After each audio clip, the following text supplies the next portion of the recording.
In 2012, I happened that year to be the current year chairman of MFGC GLCI, Missouri Forage and Grassland Council. And Craig and others were putting this thing together, and they wanted Missouri Forage and Grassland Council involved. So they asked me if I would, kind of be part of this. Then they found out that my whole farm was converted to novel endophyte, and then I ended up here. But this is my story, and I'm sticking to it, and I hope you enjoy it. My background, north of Minneapolis, about 1 hour, is where I hit the ground. Mom and Dad had about 24 Holstein cows. Mom had a couple hundred layers. Dad had a couple dozen sows. Pretty typical operation. Leaving that farm, went off for a few years, got a university education in animal science and dairy science, and from there into a 33-year career in agribusiness. The long-held dream was to have a little cow-calf operation, and I say little. 127 acres of grass, 75, 80 cows. A number of you here are a lot bigger than I am. We moved 700 miles south, a whole new world. My learning curve was about straight up. And then I came to learn that there was a poison or a toxin, all this beautiful grass in this country, waving in the wind, that would blow the feet off of cattle and the ears off a baby calf in this Kentucky 31. In 1948, farmers were first reporting that Kentucky 31 was adversely affecting their livestock's performance. In 1976 or 1977, scientists first discovered that there was an endophyte creating a poison in the tall fescue that was affecting the animal's performance adversely. And we've been with it this long. How can this be? It don't have to be. Being one to resolve to accomplish certain things, I resolved to manage it. There's two classes of cattle producers, folks. There's folks that just turn them out and see what happens, and then there's folks that manage. I resolved to manage, so I make some changes. And what were they? Well, I did the best thing I ever did agriculturally in my life. And that is, I went to a grazing school and went home and began to intensively manage my grazing. Here's the place. We own these two 40s on the south. We own this 40. And about 6 years ago, I came to rent this 40 up here. And in 2011, the west half of it was sold off and I lost it. And I still do rent this. So altogether today, I got 127 acres of grass. 4 of it is right here. That's still toxic because they're too small to get in with the drill, little 1-acre traps. But the rest of it is all novel. I graze the whole thing in rotation. And I go around each 40. There's a water fountain in the middle. I run a poly wire there, poly wire there. The two of them are 80, 90 feet apart out here. 16 feet apart on 2 posts here. So my cattle, any given day, are between 2 poly wires on a rolling post. And I go out at the end of the day or the beginning of the day, or both if I feel like it, and I roll the front wire forward. Cattle go to new grass, and I roll the back wire up. It takes me about 10 minutes. And they're like dairy cows. The cows stay between 2 lines, the calves go out and creep graze. And it works. But when I get done with this 40, I go down the lane, out to the T, go down to this 40, and I rock around it.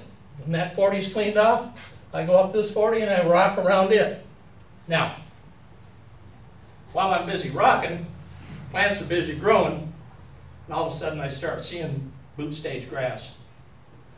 Now I could let it head out, but I don't.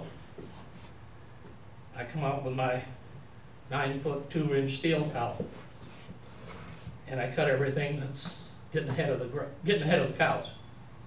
And I take the cows back to where it's been grazed off already, and it's regrown, and I do the garish nose to eye.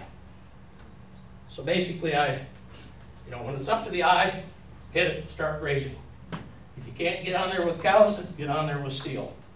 Fall calf only, so I need about 80, 90 days worth of hay for winter. And that excess growth in the spring gives me that hay that I need. Now, even after managing the grazing, I recognized or still felt that toxic fescue was costing me gains I could have had. I'm a numbers guy. I do the math. I know what cows will gain on cool season grass if it's not poisonous. And I was at about 3/4 of that. I had the shaggy cattle like Craig showed you in some of his pictures. I learned real quickly at JRS that buyers will discount those cattle. I was committed to an AI program, but the results were disappointing. I know too you can select, and today there's a lot of emphasis being put on selecting for genetics for tolerance to fescue. And admittedly, there are cattle more tolerant than others. Even though those cattle you select might be more resistant, they're not immune. And, would you take a kid, instead of giving them 2 teaspoons of arsenic a day, give them just about 3/4 of 1 teaspoon? I mean, why feed poison at all? So, what am I going to do? Well, remember now, 1994, 95, and I'm facing this choice. There's no novel endophyte fescue. That was not an option. There was endophyte free, and thankfully, that was already tried and disproven as a viable alternative. It was dying. And I'm really glad the timing was what it was, because I was one of those people who probably would have jumped on endophyte free and put in 10, 20 acres of it and watched it fail. But I'm either going to go to that or I'm going to try and manage the toxic fescue, and I chose the latter. So what did I do? I drilled in a bunch of clover, made sure I kept the grass vegetative, made sure I had a mineral with aureomycin in it, went to fall calving, cut my nitrogen applications back to 35 pounds max at any one application. And like I say, didn't even try that one because I didn't want to dilute the gains I was going to get in carcass and growth from my AI program. How'd that all work for me? Well, Lespedeza, beautiful feed, low yielding in terms of dry matter. I mean, it doesn't hold a candle to pounds per acre you can get with a good fescue stand. Red clover and ladino, due to the variability, especially that was existing in my farm at that time, caught good there, but right here, not so much. Calf gains did get a little better, probably closer to 5 than to 10. Abortions went down some. Foot problems, I still had them. And yeah, I was spending more for mineral. In the year 2000, I was down the road about 6 miles managing a little farm supply store. And a salesman came by and told me about a fescue where they'd taken out the endophyte and put in an endophyte that made the plant hardy and persistent but did not create the toxin. So I studied, researched it, checked it out, found the data, 3/4 pound a day on stockers. I'm thinking, but I don't have stockers. Then I started applying my logic. My cow, my milking machine, my milk making machine, who loses her right rear foot first, because that's the extreme part of her body from her heart. Well, her udder isn't much closer. Milk is made out of the blood that flows to the udder. Ergovaline constricts arteries, reduces blood flow to the udder. What's that going to do to milk? Most dairymen will tell you they got a herd of cows running, say, a 60-pound tank average, and they take them off of whatever forage you're on and put them on toxic fescue, they'll drop to about 42 pounds in a week. About a 30% drop in milk. Well, it's doing the same thing to my beef cow. The other thing is, my logic said, after a few months, that little calf I got ain't so little anymore. He's a miniature stocker calf. Mama's taught him how to eat grass. He learned that just by watching her. And he's getting up to where he's eating quite a bit of it. I can see that now, for I have to move that front wire each day. Well, I'm probably not losing from the toxin directly to the calf 3/4 of a pound, but I'm probably losing somewhere between 1/3 and 1/2 pound on him every day. So, in 2001, convinced that it was probably a good piece of technology to apply, I stuck my toe in the water, went out to 11 acres on the home 40, straight south of the house. I had to look at it, turn brown, after being out there with my little 30-foot boom sprayer and spraying 2 quarts of glyphosate on it. That was probably the biggest corner I had to personally make, was to go out and kill a perfectly good stand of fescue. And truth be known, having been there for 50 years, it wasn't really so perfectly good anymore. But it was all I had. In 2002, I did another 20. It was successful. I never looked back. By 2009, I had my 340s all converted to novel endophyte. Well, things are going along pretty good, but I still have this at that time.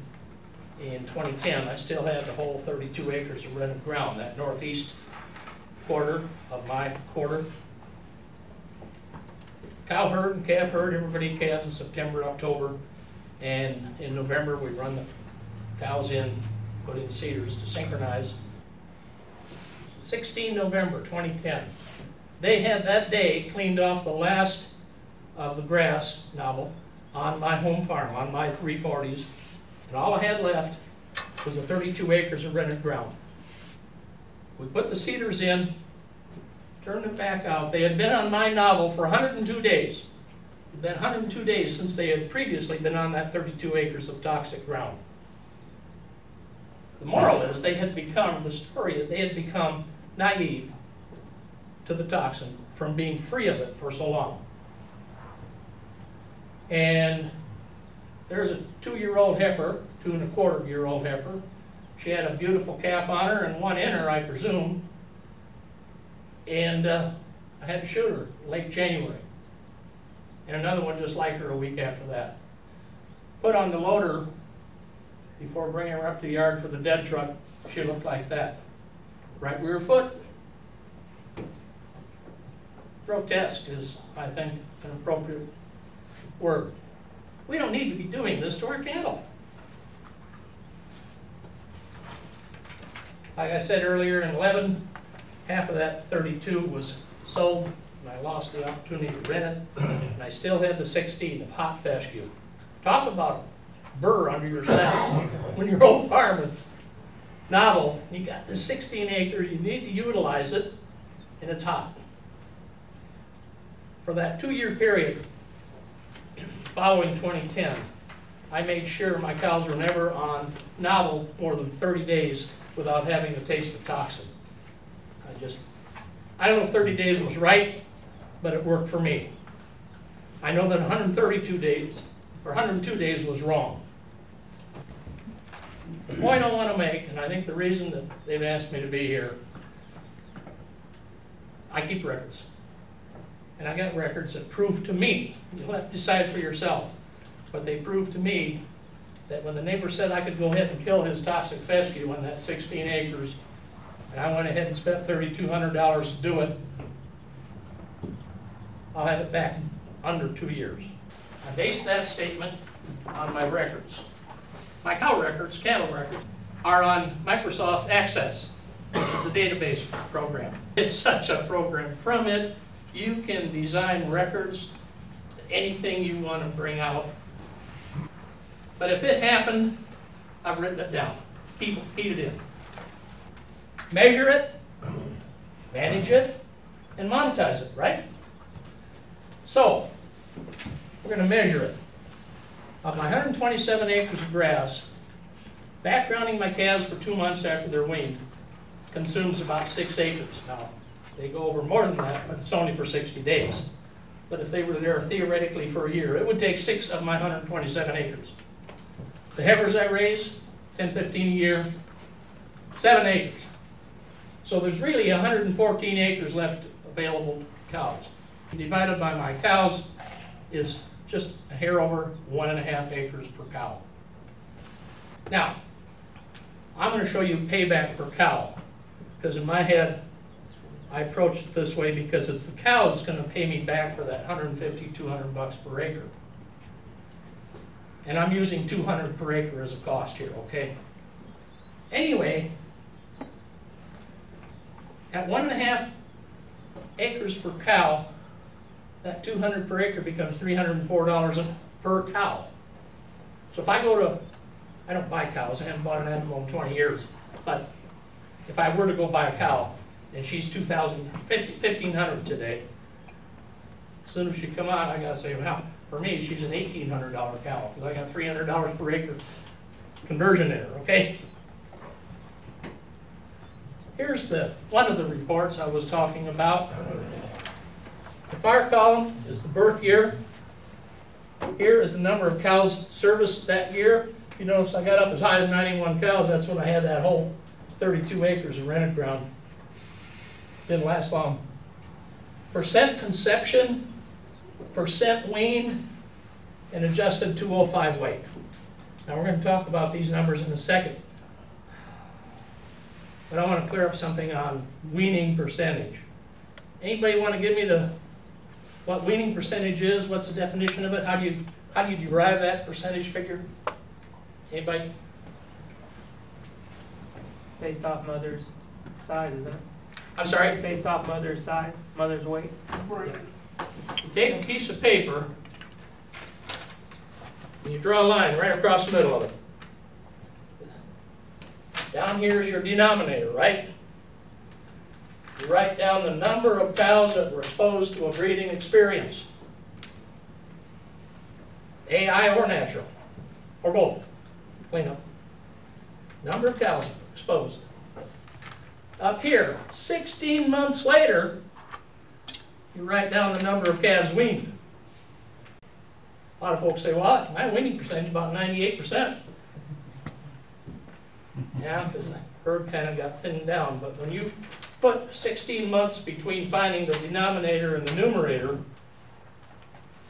there's the 3 open cows you sold, and there's the 2 that had bad feet, there's the one that just broke out underneath that old hackberry tree and you have no idea why. They all come off. As the denominator gets smaller, the percentage goes up. There's my numbers. 5 years before I started messing with it, my weaning percentage averaged 80.2%.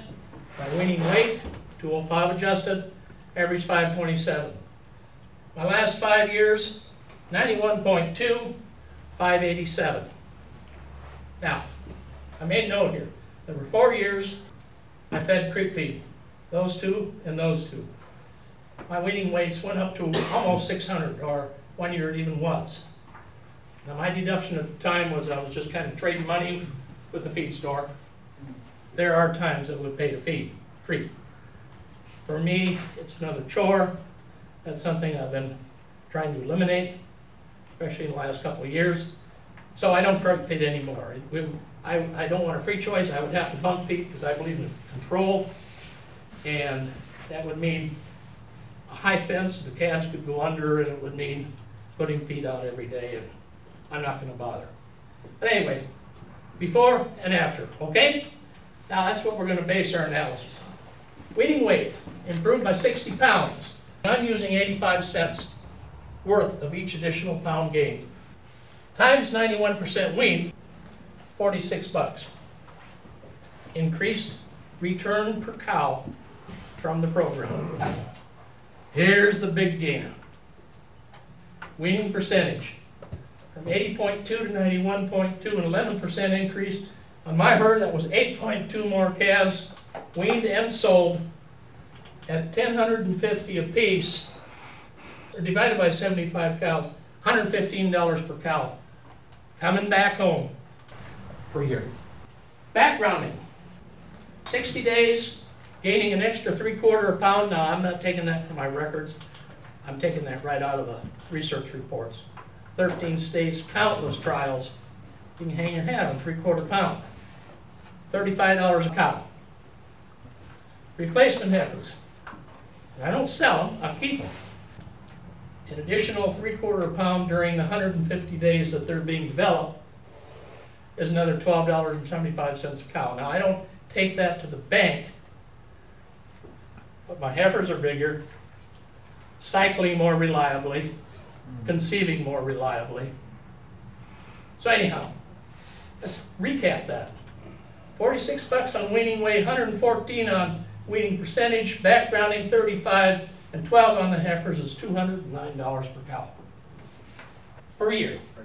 So, if it cost me $304 to renovate, and I got $208 coming back, I paid for my novel endophyte in less than 1.5 years. I like to play with math, so I said, what if I was 2 acres per cow? $400 per cow cost, divided by 209, just under 2 years. What if I was 3 acres per cow? $600 to renovate, divided by 209, almost 3 acres per cow. And at 4 acres, it comes to almost four years. It almost looks like my return rate is going to equal my stocking rate. You can figure it out for yourself and see what your numbers would say. But this is what it's about. And we've all been on a good ride here last year, the year before. $500, $600 to the bank per cow. But we know that for a while that time is over. Pat Reed, Scott Brown, the prognosticators of markets tell us that we're in this soup for another couple, 3 years anyway. And it could be even 4. We know it'll come back, but we got to live through the interim. Who remembers years when we felt fairly satisfied if we cleared $100 a cow? Yeah. Who recalls years when there was no clearance per cow? Uh-huh. Would $200 per cow per year help change that? I think it would. And I think novel endophyte is a way to do it. Now, I sold the cows last year. Health issues, the temptation of the market. You can sell an old cow for $2,600. Kind of hard to hang on to her. But the crowning factor was when Anita came home in February and said, honey, I'm going to retire. We love to travel. Throw in the health and market, and now that she's not working, we can just jump in the car and go. Cows kind of do hold you down, even if you don't milk them twice a day. But I really think that this is something you need to be looking at to survive. Grassland renewal, I think we gave this alliance a good name. It's about renewal. And every one of you, I think, have got potential to do it. The lab work backs up the product. The science is solid behind it. And I just really encourage you from both my head and my heart to consider it. There's my contact info. I don't mind questions at home. I prefer email, but I take phone calls too if I can help. you figure this out for your own farm, I'll be happy to try and do that. His data are better than the researcher's data. We use Excel. I don't even know how to use Access. We were hoping you'd pay attention here. Yeah. I'm Darrell did an paying excellent job. attention to a lot more than Rick.